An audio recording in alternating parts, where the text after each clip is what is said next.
Any other comments on governance? Yeah. Okay, Brian. Consistent with what you were saying, I agree. We want to try and keep some flexibility in the governance.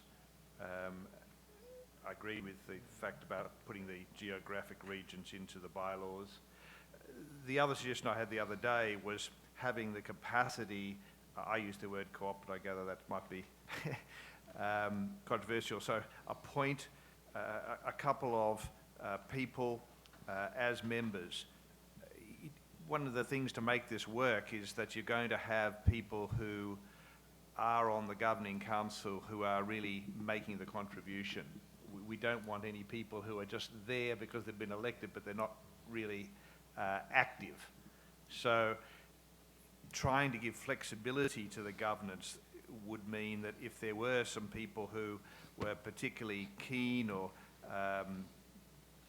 had expertise which could be supplement what the governing council's members do, they could appoint them. You could put a cap on it, you know, maybe, I think it was suggested no more than 2, that's fine, that could be appointed. So just for the consideration of people is whether we want to have that capacity in addition to the people who are elected, that the governing council may from time to time appoint up to 2 members to serve on the governing council. My recollection is that we agreed on the principle and that we volunteer you to write the text. Oh, you have it? So my suggestion was you could do that by, in 6.2a, add a little 3, then you'd have 2 members who are appointed by the governing council under Article 6.2, and then I put BA, but just so that we can renumber. And then the subparagraph BA would be the governing council may, comma, from time to time, comma, appoint up to 2 members to serve on the governing council. But I would, the only reason for giving the governing council such a power is in order to bring in people with special qualifications. So we should qualify that, because otherwise it will be just 2 more members. And in explaining your proposition, you justify it. So I think those criteria should be there. Okay, all right. Is there any opposition to this proposal? Here we agree on the principle, and Brian, you are going to give Nick Brian. So Brian will give Nick Brian a text, and we have already agreed on the principle. Any other comment? Mansoor. 6.2H. The word misconduct is rather strong because it will have a major bearing on our position back home. If we are removed as for misconduct, we'll have trouble back home too.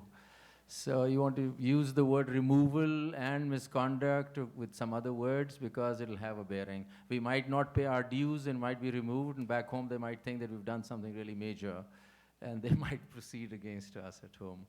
So I think for a judge, the word removal and misconduct might be a bit not in the correct taste, perhaps. But are you suggesting that we judges don't misconduct? No, certainly, but look at this misconduct. It says misconduct in the performance of official institute's duties. I mean, yeah, fine, but I mean... No, here we are speaking about judges that, from the institute perspective, should not be members because they misbehaved. Of course, this needs to be qualified. Put it to vote, I mean, how would they see this will have a major bearing on their position back home? Well, this person will resign, I suppose, right? But don't we need to have some sort of qualification here? I mean, what do you propose? I don't know, I'm just trying to say I'm that... I'm not afraid of the term misconduct, personally. Fine, I mean, I just thought I'll just share that. if everybody's comfortable with misconduct, I'm okay. I mean, I thought it's a bit harsh. Justin? I don't know, I'm happy to, Can I, yeah. I mean, I slightly agree with Manso. I think this is very heavy. You know, we're talking about a global institute which is designed to facilitate training. I don't suppose it's going to have enormous funds, and the opportunities for anything that would be described as judicial misconduct, I suspect, are very limited. And I do think it's slightly heavy having these sort of strong disciplinary provisions in this sort of document, but that's just my view. So let's find a synonym, because we have to say that people, But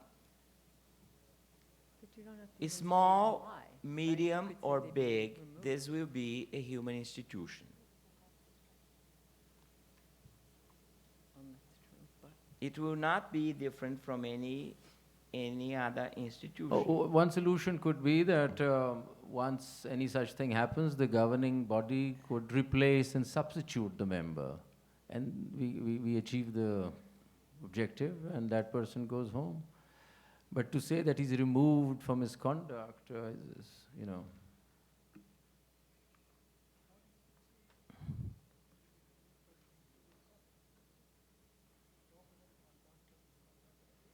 Yeah. You know, to me, we need to have a rationale for removing somebody. Could You don't say- just could you remove say- somebody because you don't like the person. You could just say for good reason. Somebody for good for reason. good cause. Yeah. Okay, Justice Emmanuel, yes, that could be a possibility for good cause, for, Good reason, yeah. Uh, So, yes, Emmanuel for and then De Leon. I totally agree with my colleagues that misconduct requires a lot of other disciplinary procedures, including coming up with an independent body from the council. So maybe if we just try and water it down to underperformance of official institute, maybe. Yes, that would be, Underperformance if you're not performing to the yeah, level. is that I do not- acceptable? Oh, why don't we do the usual? Why don't we take it to the bylaws? Okay, You I know, think that's a good, Yeah. and then we think about it. Yeah, good suggestion. Yeah, that's the technique we're using. Is that okay? We remove misconduct and we say for reasons as established in the bylaws. If we could say that the removal of the governing council members from governing council for reasons, for good cause and for reasons to be recorded, may be removed from the membership. But instead of finding the right words, perhaps it's better to just mention the possibility of being removed for good causes as established, something like this, by the bylaws. Correct, because reasons recorded, Justice Kumar, if they hit the media in India, would be a problem. Yeah. Yeah. So, as you've written it here, it's only in the performance of official institute duties or in your profession, so you wouldn't cover any personal violations, people who So you want molest to even, children? we have in all this discussion here with the limit scope. Would you like to expand it? So, no, I would think if you want to put it in the bylaws, you could just say removal for good cause. Yeah, that's it. And then That's just the leave idea. it. And- That's the idea. That's the Okay. idea. Say again? As the bylaws, yeah. Okay. Yeah. De Leon. We discussed earlier on the use of the word removal on page 6, that is about governing council members. And we decided that since removal is also used in 5.6, removal of ordinary members of the institute, so we said we also use the same term, removal, for part of any other, acceptable term. So we just use the word removal for members, and then also for governing council members. Same term, removal. Even though I feel that the word removal is also strong, I don't know how the others feel about it, I think it should be replaced or substituted, because removal also carries a very strong message. It's as if disciplinary proceedings have taken and somebody's been removed. I'm just placing it before the judges because how they would look at it in their own jurisdiction. In my jurisdiction, the word removal would have a consequence. So what's the verb that you use? Replace or substitute, the governing council might substitute a member, and we leave it to that. I mean, there has to be some grace about it too. I mean, we don't have to really nail the So instead bar. of removal, we can say replaced or substitute? We use the term cessation also at one point. Cease to be a member. Just an option. Yeah. Okay, so we are asking Nick Briner to incorporate those comments. So we are going to make a reference to the bylaws, but keeping here the possibility of replacement or cessation. Cessation seems to be, Cessation of membership, yeah. yeah, cessation of membership, yeah. Yeah. Mm. Yeah, and Kuma is also proposing that we should have two clauses, one for officers and another one for members. I think it's a good idea too. Yeah. Any other comment? Okay, so let's now move to partnerships, Article 7.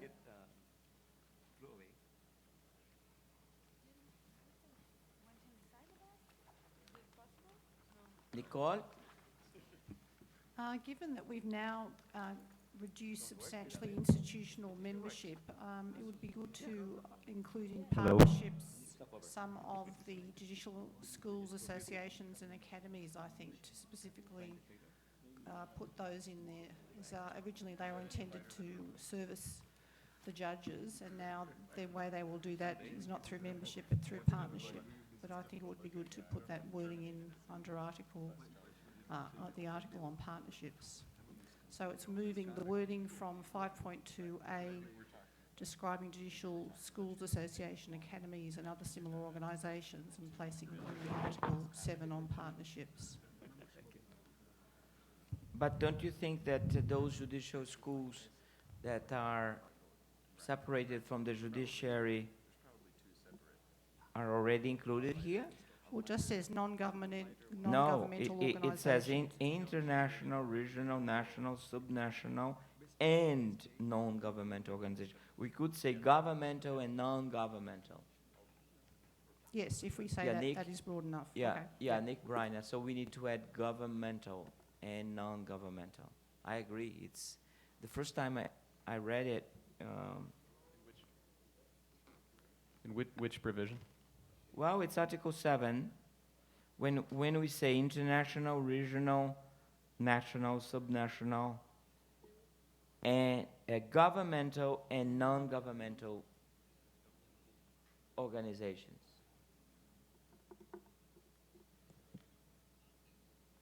Any other comment? Yes, Brian. I just want to pick up the suggestion from the Kenyan judge that one of the important ways of improving the capacity of judges is also to work in partnership with the legal profession.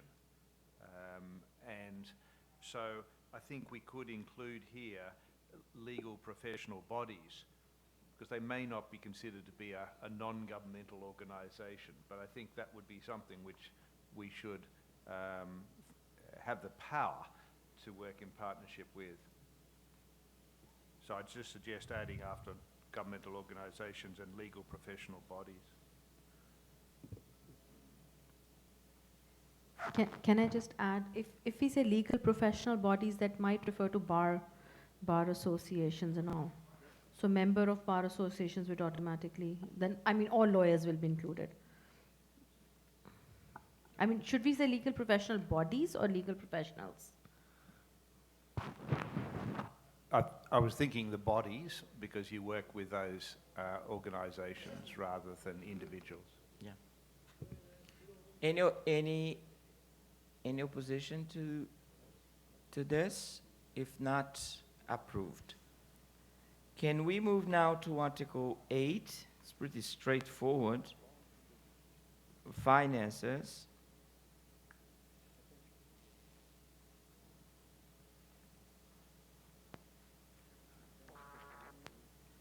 Comments?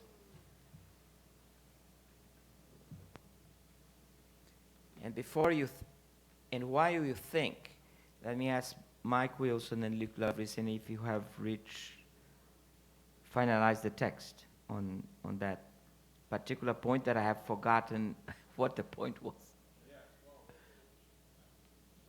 Thank you for remembering that. Luke and I had a rich conversation during the break, and Luke gave me a bit more understanding about the manner in which he was suggesting the participation of public prosecutors. And I think that Brian's suggestion perhaps would cover the concerns that we were discussing, and which basically I think, Luke, was to make sure that we include legal organizations that have a commitment to the environment. And you were speaking, I think, about public prosecutors in particular. My concern was that we didn't want to leave out public defenders. So, Luke, let me ask you about this language, and maybe Brian's will cover it as well. But in that vein, in that spirit, the suggested language was, the Institute shall seek partnerships with legal bodies working in the field of environmental law, including public prosecutors and public defenders.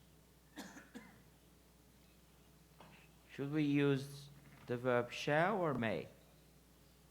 May. Yeah. I think there are two different things. The first is the membership, and we discussed already judicial schools in continental Europe. In most countries, this judicial school work both for judges and public prosecutors. So that's already covered there. What I meant is our colleagues who have a session, a parallel session here, is they should not be members but I think some of the training material, etc., is useful for them as it is. So maybe these are, let's say, special partners, and in continental Europe, if public prosecutors are not bringing the cases, then the judges are not dealing with the cases because we don't have the possibility to bring our own cases. So that's in that spirit that I was suggesting. Mentioning public prosecutors, public defenders, I think it's a good idea, but I leave it to you to.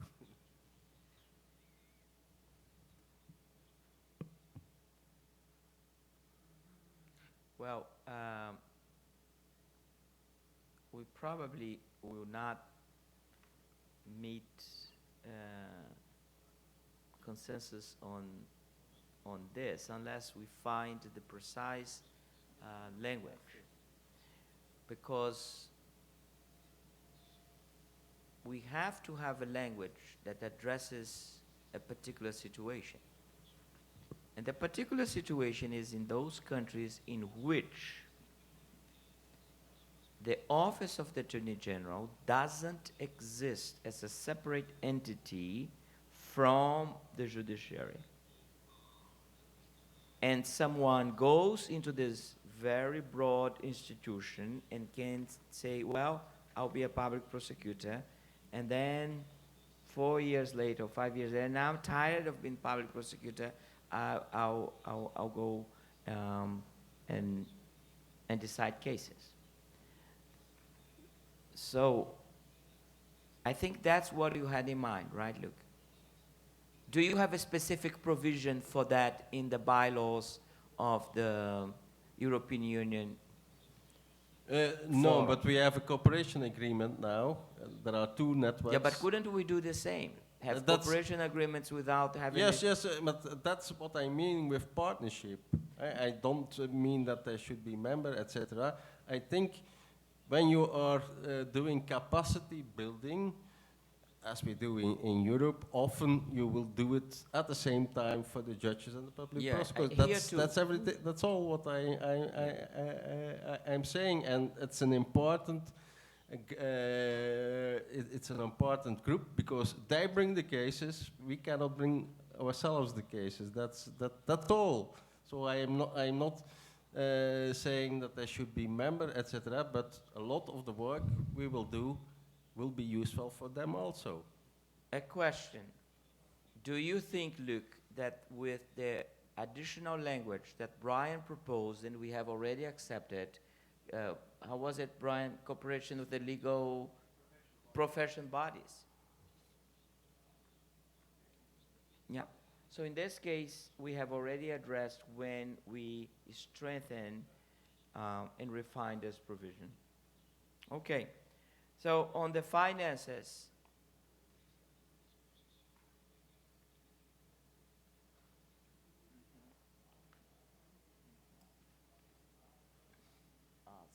the institutions that we are working with.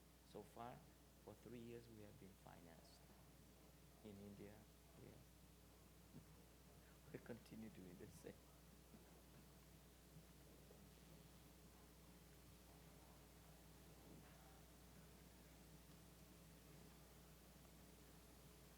Kuma has just asked a good question that I would like to share with you. He asked, who is going to finance us? I said, until we are fully incorporated, the same institutions, meaning us, that have financed us for 3 years and a half. We have had so many meetings in different parts of the world, India, Europe, here, Central America, the Organization of American States in Washington, D.C.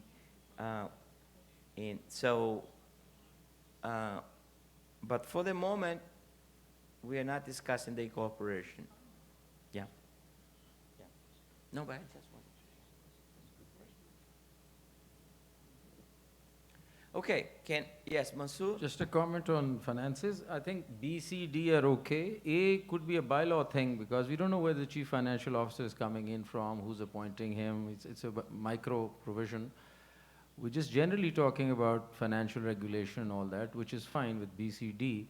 And this, who's going to run and manage and who's the financial officer, can be a bylaw matter. I mean, he just comes in from somewhere. No, but here we are not giving the details. We just thought it would be necessary to identify clearly in the charter that we judges should not be afraid of being a member of the governing council, since we don't like doing financial stuff. And if, this is not clear, and there is a risk of I being selected to be, the financial officer of a judicial organization, I don't want to be elected. So that was the idea. But then in the bylaws, we are going to specify precisely how this will work. Is that acceptable to you? Okay. So, Article 8 approved. Let's go to Article 9, and I need to make a comment. The text you have there intentionally does not mention the venue of the Secretariat, because in selecting the Secretariat, we need to make sure that whomever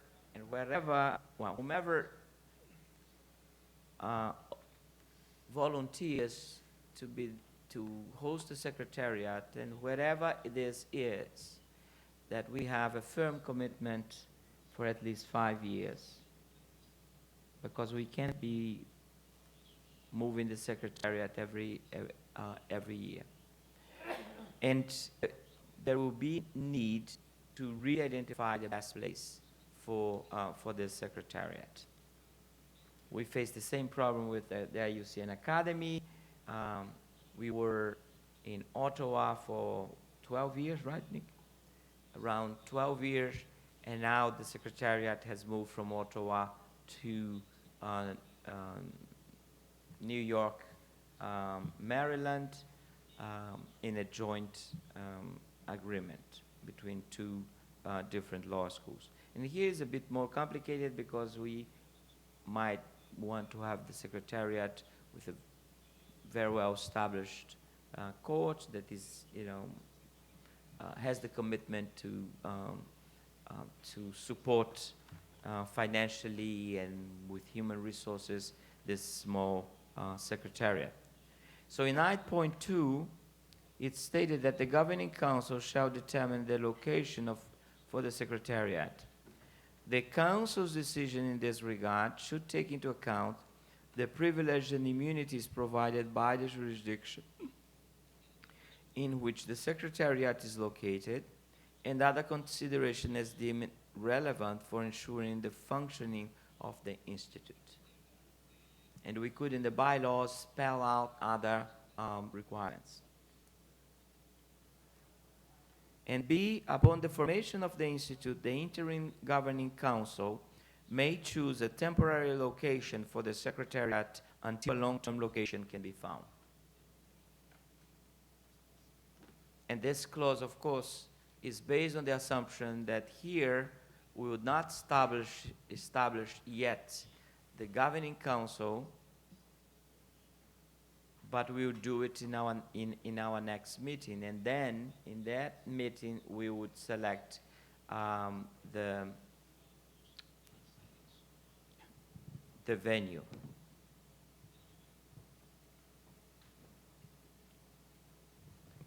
Yeah. I think Professor Bharat Desai would like to speak. Two small things which I can chip in, that while the secretariat is being located, two legal implications will arise. One is the host institutional arrangement, and second is the host country arrangement. That maybe that. Yeah, but that's a decision that we need a decision about a decision. Yeah. Whether we are going to take this decision here or whether it's premature to take this decision here. And also. And I would submit that it's premature to take this decision here. But while the entire process for establishment of the Judicial Institute takes place, there has to be some servicing arm which will cater to the Yes, the same servicing that we have had and led us here. We have nothing. And in spite of having nothing, being just a group of fragmented, very committed people, we are here. So some reference could be there that pending the arrangement or till the Judicial Institute formally comes into being, till the governing council takes a decision. But it is there in A. It is in A when it mentions an interim, I'm sorry, in B. Any other comment here?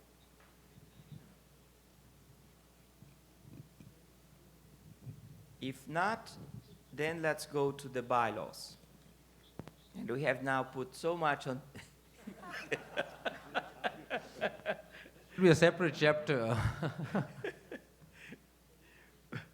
Now the bylaws. So Nick Briner, you thought your task would be over with the charter. It's just the beginning. We need immediately to begin working on the bylaws.